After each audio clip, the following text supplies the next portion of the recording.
Ouais, absolument, Mika, tu as raison, c'est l'anglais. J'ai eu la chance d'avoir un père irlandais, et donc j'ai grandi en parlant anglais et français, et j'ai vécu 7 ans au Canada, donc j'ai été immergé dans cette culture du sport et de la performance en Amérique du Nord qui est quand même très, très développée. On voit des structures, même au niveau scolaire, qui sont même presque impensables ici à certains niveaux, dans certains sports au niveau professionnel. Donc, je pense qu'il y a beaucoup à apprendre de ces gens-là, ça c'est clair. Je pense qu'une des choses très, très importantes, comme le disait Mika, qui est de continuellement se former et apprendre à se dissocier de nos idées et ne pas être marié à nos croyances, parce que les idées, elles changent, les croyances, elles évoluent. Moi, il y a 6 ans en arrière, quand j'ai commencé à coacher, j'avais fait de haltérophilie. Je sortais juste de 2 ans d'haltéro en compétition. Donc pour moi, c'était tout le monde une barre à la main et c'est parti. Après, il y a des haltères, on peut faire des trucs avec des haltères, c'est pas mal aussi. Ah, mais j'aime pas les machines. Ah, mais il y a un truc avec un câble. Ah ouais, ouais, non, mais ça, c'est pratique pour ça, ça et ça. Ouais, mais tu vois, le cardio, ça sert à rien parce que de toute façon, ah ouais, non, mais en fait, regarde, là, si tu fais ça, ça, ça, en fait, ça joue. Ah, la vitesse, j'avais aucune idée. J'ai commencé à creuser il y a 1 année et demie et il s'avère que c'est une des facettes les plus importantes de ce que je fais maintenant. Donc, je pense être à l'aise ou être d'accord avec l'idée qu'on en sait déjà très, très peu pour commencer, qu'il y a une quantité d'informations infinie à disposition maintenant avec l'Internet et ce que les gens partagent. Il faut continuellement se mettre à jour. Et je pense, pour moi, là, en tout cas, moi, je fonctionne comme ça et je le recommande à ceux qui veulent se former, c'est essayer de produire du contenu, essayer d'écrire en tout cas, essayer de synthétiser ce qu'on apprend. Parce que jusqu'à ce qu'on essaye de le mettre ensemble, de créer notre propre modèle de notre compréhension d'un sujet, on n'a pas vraiment fait le travail. On ne peut pas dire, ah, j'ai lu un bouquin et j'ai regardé une vidéo sur YouTube et puis t'en as tiré quoi? Ah ouais, il avait dit que ça, c'était bien. Je veux dire, c'est pas suffisant. Donc, si on veut vraiment progresser, il faut, un, apprendre, il faut absorber l'information. Donc, idéalement, il faut prendre des notes.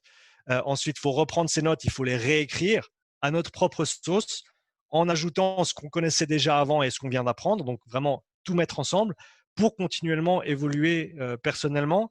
Et ensuite, aussi, l'opportunité qu'on a maintenant avec les réseaux sociaux. Et les gens, ils pensent que pour moi, c'est quelque chose de très, très positif. Beaucoup de monde pense que c'est un aspect négatif parce que justement, si on part du principe qu'on est marié à nos idées, c'est un problème de partager nos idées parce que dès que quelqu'un attaque nos idées, il nous attaque nous personnellement par association et donc on se sent attaqué personnellement. Alors que un de mes buts avec le contenu que je crée, c'est justement en gros, mettre mes idées à l'épreuve, mettre mon modèle à l'épreuve.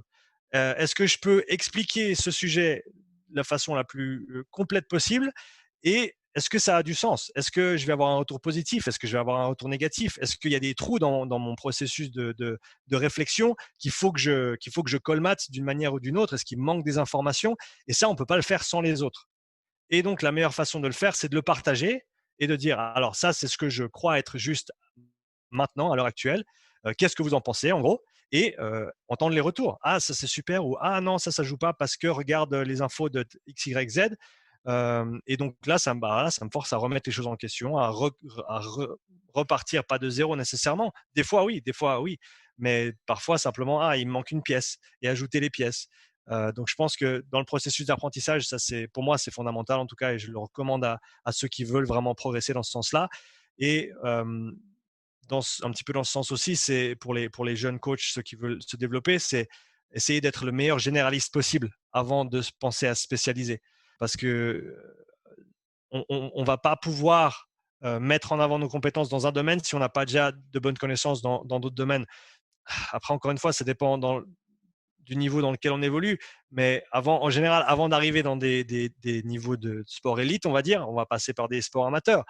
Dans les sports amateurs, on n'a pas 5 prépas avec un qui fait la vitesse, un qui fait les datas, un qui fait la force, un qui fait la réa avec le kiné. On n'a pas accès à ça. Donc, on doit tout savoir faire.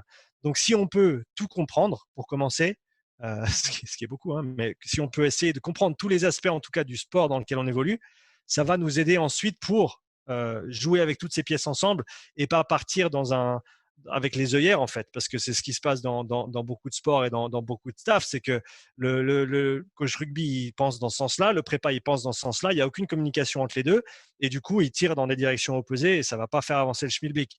Et donc, si on peut tous se mettre à niveau établir un vocabulaire commun avec les personnes avec qui on travaille, même si elles n'ont pas nos connaissances en termes de que ce soit physiologie ou toutes ces choses-là. On doit pouvoir expliquer ce qu'on fait et pourquoi on le fait. On doit pouvoir tous s'aligner là-dessus et on doit pouvoir tous aller de l'avant pour que le travail il soit constructif et qu'on ne soit pas juste en train de, comme je le disais avant, de juste mettre des petits checks pour dire j'ai fait mon boulot et puis je pars de là, quoi.